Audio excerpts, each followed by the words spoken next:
కొన్ని సంప్రదాయాల ప్రకారం భోజనం చేసే ముందు కంచం చుట్టూ నీళ్లు తిప్పుతారు కదా, భోజనం అయిపోయిన తర్వాత కూడా ఆ రకంగానే చేయాలా? ఈ పద్ధతిని ఏమంటారు? ఏ పద్ధతి అయినా, ఏ సంప్రదాయమైనా ఆహారాన్ని మనం స్వీకరించే కంటే పూర్వం ఈ ఆహారం పరమాత్మకు సంబంధించింది అంటూ నివేదన చేయడం, నైవేద్యం పేరిట గుర్తించడం. తదుపరి ఈ పదార్థములలో కొంత జీవకోటికి చెందినది అంటూ విడిగా ఆ పదార్థం పళ్ళ్యానికి బయట పెట్టడం. తదుపరి ఇది నా పదార్థము, నాకు మాత్రమే సంబంధించినది అని నిర్ణయం చేసే విధంగా అరచేతిలో కాసింత నీరు పోసుకొని గాయత్రీ మంత్రమును మనస్సులో స్మరిస్తూ ఆ పదార్థం ఉన్న పళ్ళెం చుట్టూరా కూడా సవ్యంగా చుట్టూరా వృత్తాకారంగా నీరు పోయడం. దీనికి పరిషేచన అని పేరు. అలాగే ఇలా చేయి పుచ్చుకొని గోకర్ణ మాత్రంగా నీరు పోసి స్వీకరించడం ఆపోషణము అని పేరు. శాస్త్రం ప్రకారంగా, ధర్మం ప్రకారంగా పరిషేచన మాత్రమే ఎవరికి వారు చెయ్యాలి. ఆపోషణము, అపహ అంటే నీరు, అరచేతిలో పోసుకున్నటువంటి ఆ నీరు అలా ఎవరికి వారు నీరు పోసుకొని స్వీకరించకూడదు. ఇంట్లో ఎవరైనా బంధువులు, ఆత్మీయులు, అన్న, తండ్రి, ఇతరులు ఎవరైనా కూడా, మహిళలు అయినా పర్వాలేదును, ఎవరైనా కూడా వేరే వారు అరచేతులు ఆ నీరు పోస్తే ఆ నీటిని మనం ఆపోషణంగా స్వీకరించి ఆ తరువాత 5 సార్లు ప్రాణాహుతులను వేసుకోవాలి. నెయ్యి కలిపిన ఆ మెతుకులను అలా నోట వేసుకుంటే లోన ఉండేటటువంటి వైశ్వానరుడు అనే ప్రాణశక్తికి బలం చేకూరుతుంది. ఆ తర్వాత మనం కుంభం లాగించినా కూడా అది శరీరానికి బలాన్ని ఇస్తుంది. ప్రారంభంలో తీసుకునే ఈ 5 మెతుకులు మాత్రమే వైశ్వానర అన్న పేరు గల ఆ ప్రాణానికి శక్తిని ప్రసాదించేది అవుతుంది. ఇలా ఆరంభంలో చేసిన తరువాత చివరలో కూడా పళ్ళల్లో ఉండే పదార్థం అంతా మనం తినకూడదు. ఏ పదార్థం కలుపుకున్నా కూడా ప్రారంభంలో కొంత పదార్థాన్ని బయట పెట్టి మిగిలిన దానినే మనం స్వీకరించాలి.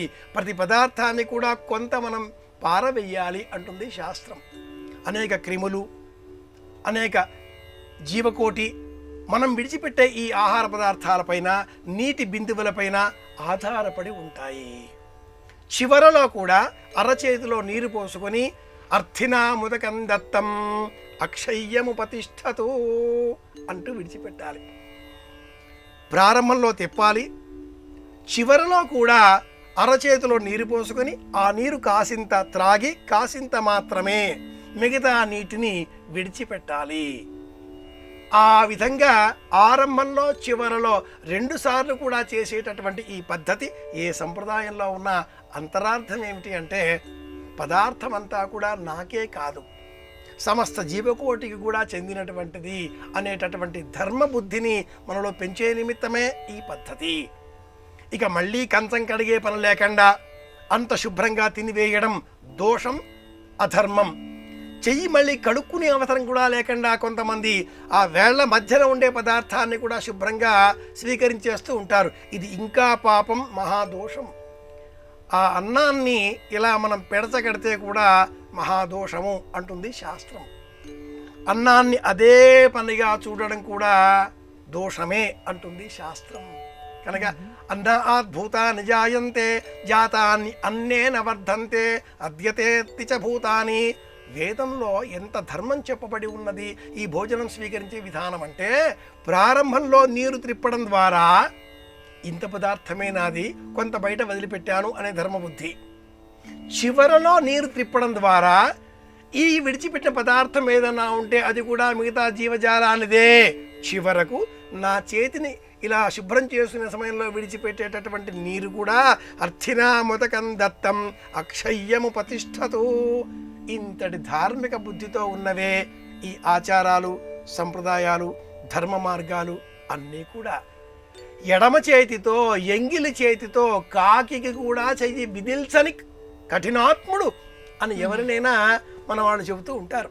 వర విక్రయం అనేటటువంటి నాటకం కాళ్ళగురు నారాయణరావు గారు రాశారు. అందులో ఆ పాత్ర ఎడమ చేతితో ఇలా కాకికి కూడా చెయ్యి బిదిల్చనటువంటిదే అనే మాట ఒకటి వస్తుంది.